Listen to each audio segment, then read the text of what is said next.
सुबह के ठीक 7 बजे थे। शहर अभी नींद से पूरी तरह जागा भी नहीं था, लेकिन मेघराज चौक पर कूड़े की तेज गंध और दूर से आती बसों का शोर पहले से ही जाग चुका था। फुटपाथ के किनारे एक फटे हुए बोरे के साथ 12 साल का नील झुका हुआ था। उसके हाथों पर जमी गंदगी ऐसी लगती थी जैसे समय ने उस पर अनदेखे होने की मुहर लगा दी हो। नील कम बोलता था। लोग उसे डरपोक या मंदबुद्धि समझते थे, लेकिन सच ये था वह सुनता बहुत था। लोगों की बातें, मशीनों की आवाजें, सब कुछ। जब मशीनें चलती थीं, वह उनके पैटर्न पकड़ लेता था, जैसे कोई भाषा। ठीक उसके सामने खड़ा था शहर का सबसे बड़ा प्राइवेट बैंक, शीशे की ऊंची इमारत जहां हर सुबह काली लग्जरी कारों से सूट बूट वाले लोग उतरते, फोन पर चिल्लाते हुए अंदर चले जाते। नील को कभी अंदर जाने की इजाजत नहीं मिली। गार्ड हर बार एक ही शब्द कहता, भाग यहां से। नील मुस्कुरा देता और फिर कूड़े में सिर झुका लेता। उसी बैंक की दीवार से सटा था एक पुराना ट्रांसफार्मर बॉक्स। नील अक्सर उसके पास बैठकर सूखी रोटी खाता। वहां से एक अजीब सी भनभनाहट सुनाई देती थी। दूसरों के लिए शोर, नील के लिए भाषा। उस दिन दोपहर को माहौल अचानक बदल गया। बैंक के अंदर अफरा तफरी मच गई। कर्मचारी सीटों से उछल पड़े। मैनेजरों के चेहरे पीले पड़ गए। फोन एक के बाद एक बजने लगे। ऊपर बोर्डरूम से चीखें गूंजी, 500 करोड़ गायब हो गए हैं। यह कोई अफवाह नहीं थी। बैंक के मेन सर्वर से 500 करोड़ ऑनलाइन ट्रांसफर हो चुके थे। पैसा न किसी ग्राहक के अकाउंट में था, न किसी विदेशी बैंक में, जैसे हवा में घुल गया हो। आईटी टीम दौड़ी, लॉग्स खुले, फायरवॉल चेक हुए, साइबर एक्सपर्ट्स बुलाए गए, पुलिस को सूचना दी गई। हर मिनट के साथ बैंक की साख डूब रही थी। बाहर फुटपाथ पर बैठा नील सब देख रहा था। उसे कुछ अजीब लगा। बैंक के बैकअप सर्वर की एग्जॉस्ट फैन की आवाज बदल गई थी। 30 सेकंड में एक बार रुक रही थी, जैसे कोई सांस रोक रहा हो। नील उठ खड़ा हुआ, बोरा नीचे रखा, दीवार से कान लगाया। आंखें सिकुड़ गईं।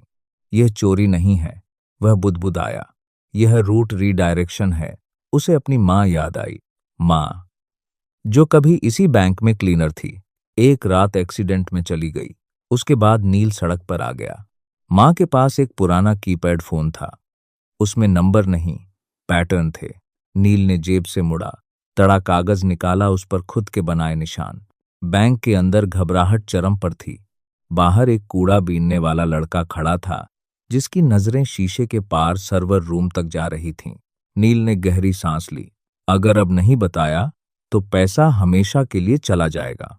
वह बोरा उठाकर मुख्य गेट की तरफ बढ़ा। गार्ड ने डंडा उठाया। कहाँ था ना, यहां मत आना। नील रुका नहीं।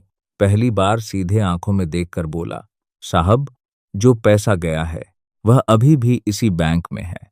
गार्ड हंसा, लेकिन तभी अंदर अलार्म और तेज हो गया। तभी बैंक से एक महिला बाहर आई, नीली साड़ी, आईडी कार्ड, चेहरे पर घबराहट।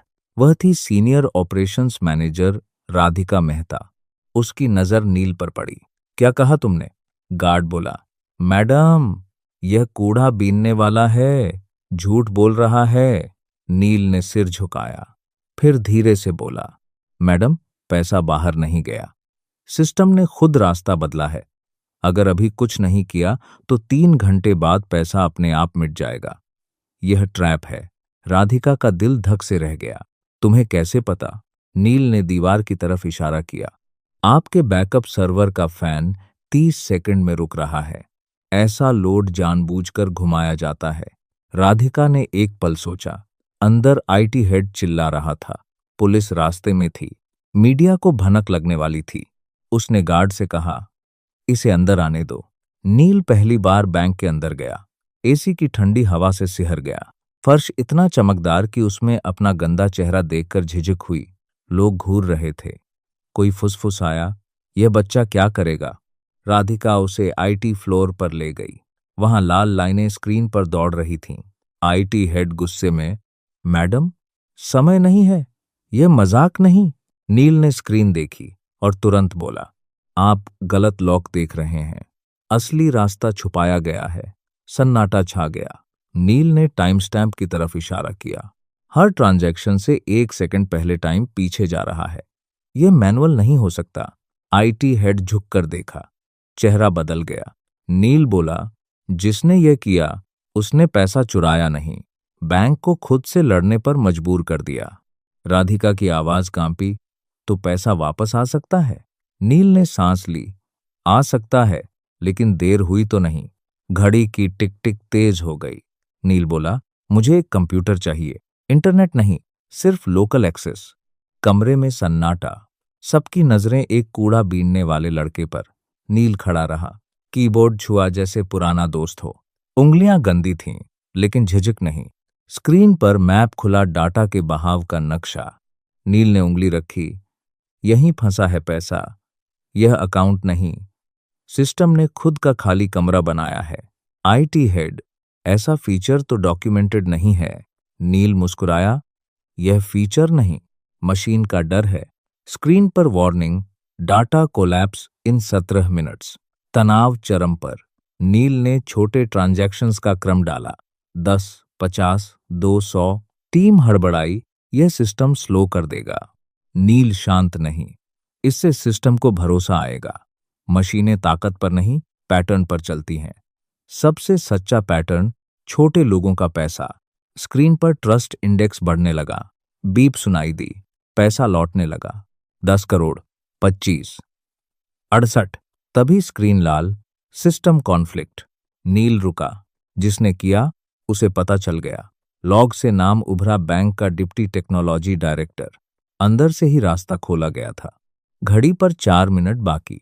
नील बोला, सिस्टम को 30 सेकंड के लिए पूरी तरह बंद करना होगा। हड़कंप मच गया। राधिका ने फैसला लिया, करो। नील ने एंटर दबाया। पूरे बैंक की लाइटें बुझ गईं। अंधेरा। फिर हरी लाइट जली।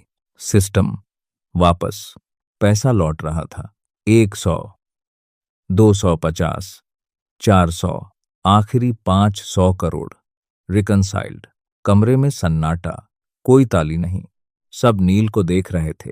चोर पकड़ा गया। उसने कबूल लिया, कर्ज के बोझ तले दबा था। राधिका ने नील से कहा, तुमने सब कुछ बचा लिया। इनाम, नौकरी, पढ़ाई, सब मिलेगा।